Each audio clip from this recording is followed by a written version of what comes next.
hummus. It's light, creamy, delicious, and you can do all kinds of weird things with it. I mean, like flavor-wise. It's so good, you'll want to dip anything into it. To the kitchen. Alrighty, whether you call these garbanzos, chickpeas, or ceci beans, I find it easiest from a can, so we will separate these, reserving the liquid to thin out our hummus if needed. I have one of these little countertop blenders, definitely gets the job done for a smaller batch, so I will squeeze in about a half of a lemon to 3/4 of a lemon, because I like a lot of acidity, fat tablespoon of garlic. This is tahini paste. It's basically like peanut butter, except obviously with sesame seeds. It's not as sweet, and it gives a really nice creaminess and a nice nutty finish to our hummus, seasoned in with some black pepper, salt, and about a half tablespoon to a full tablespoon of some good olive oil. This is what it will look like before going into the blender, and then you can just start blending away. If it's too thick, just add a little bit of your liquid because it has some nice flavor to it from being canned with the beans. But in no time, you should have this nice creamy froyo looking consistency of some nice basic hummus. This is just a classic, kind of simple. I'll sprinkle a little bit of paprika on top and a nice little drizzle of some good olive oil over top too. And there you go, super easy, creamy, delicious hummus in just a few minutes. Once you kind of get your recipe down, you can definitely experiment with some recreational spices. Some awesome Middle Eastern herbs and spices kind of kick up your hummus a notch, but this is just super easy, super basic,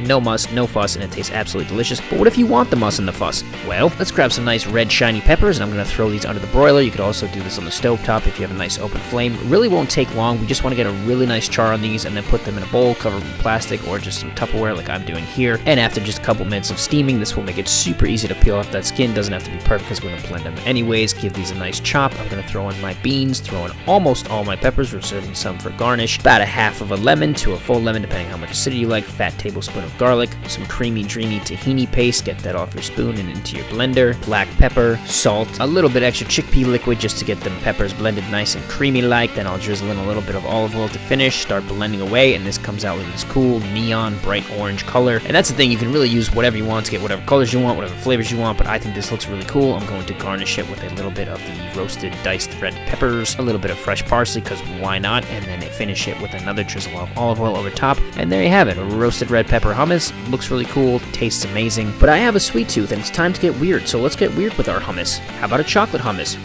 Yes, chocolate hummus. Trust me, do not knock it until you rock it because it is delicious. So I'm going to grab myself a sauce pot and throwing in some chocolate chips. These are just semi-sweet chocolate chips. You can use whatever variety you like, but I find this is just the perfect balance of sweetness. Even though I've never done this before, it came out perfectly. Spoiler alert, about a half tablespoon of cinnamon, a nice drizzle of honey. You can use maple syrup or whatever that you like. Just a tiny sprinkle of vanilla extract, a pinch of salt because I like a little bit of salt in most of my sweet stuff, and now just a tiny little bit of peanut butter. This is really more for the consistency, just to make it nice and creamy. Gave it a nice nutty finish, but you really couldn't taste it too much. And then I'll just drizzle in a little bit of almond milk, maybe about a quarter cup or less. I would just start with a little bit. You can always add more if you need, but it just really just helps to melt on the chocolate. You can use cream, milk, whatever you like, and in no time you have this really nice creamy, almost like ganache-like. It's very light, but it's also super rich and chocolatey, and this is going to blend perfectly with our hummus. Speaking of which, let's get back to the beans, pouring in our chocolate right over top. Definitely taste this. Obviously, if it tastes good before you put it in the blender, it's definitely going to taste good afterwards. This is what it looks like. It looks super weird. If you're still with me, stay with me for another couple seconds. Blend this up. This should be good to go just like this. If it needs a little bit more milk or anything to thin it out, go right ahead. I don't like the way that pours out, but the final result obviously looks delicious, so let's fast forward to that. Kind of looks like a hybrid between like a chocolate pudding and a frosting, but obviously it's made with chickpeas, so it's super light, but also super rich and delicious. But before we get to the tasting portion, sprinkle in some chocolate chips just so nobody gets confused by what they're eating. A little bit of cinnamon over top, drizzle some honey. I'm failing at drizzling the honey, so I will just fast forward to the finished product, which looks like this. I definitely put it in the fridge for a little bit to let it cool, because I think it serves better nice and cold, but it also firms up pretty quickly, so you don't want to leave it in there too long, or you can just let it sit out before serving. But what are we going to serve it with is the question. Well, how about some Pita chips? Obviously a classic pairing. If you want to make your own, I encourage you to do so, and I have an awesome recipe in my chicken gyro video. Go check those out if you want some homemade pitas, but I'm just going to cut these one way, go the other way, and I have these cool shaped Pita chips. You can make any shape that you want. I'll get them on a baking sheet. I'm just going to hit these with a little bit of some oil spray, just get them nice and crispy under a really hot oven, just for a couple minutes. You can season them with salt and pepper you like. I'm just doing these bad boys naked, and I like to just heat them up so they get a nice little crispness on the outside. Serve them nice and warm, but they still have a nice soft fluffy texture, as you can see here. To me, that's the perfect Pita chip, but make them however you like. And now let's get to serving. Hopefully you remember our friends here, because it's only been like 30 seconds since we made each of them. I've chilled them, and I'm going to serve them that way. This is the roasted red pepper, the classic hummus, and again, everybody's favorite, this weird chocolate that tastes amazing. But before we get to that, let's taste our classic hummus. To me, this is the perfect consistency for a classic hummus. Nice and simple, garlicky, lemony. Obviously, you can experiment with some herbs like I mentioned, but this is just a great, easy, run-of-the-mill hummus. Here's our roasted red pepper, super cool flavor. I love those diced peppers in there. This is packed with flavor. It's sweet, it's creamy, it looks really cool. Again, you can use whatever vegetables or flavors that you like. Speaking of doing what you like, it's time for my experimental hummus, if you will. This is the chocolate with the chocolate chips, honey, and cinnamon on top. And you can see, I mean, I'm just dipping a pita chip into this, and it just has the perfect consistency. Try it on a nanner, try it on an apple slice, try it on a goat in a boat, a la Dr. Seuss. But I go back to the pita chip because I actually think it's the best combination, and it's delicious. It kind of tastes like brownie batter that you don't feel guilty about finishing off with a spoon late at night, and that's exactly what I did. But enough about the chocolate. Make any flavors that you want, dip in anything you want, call it hummus, call it whatever you want, but just get you some, you dip,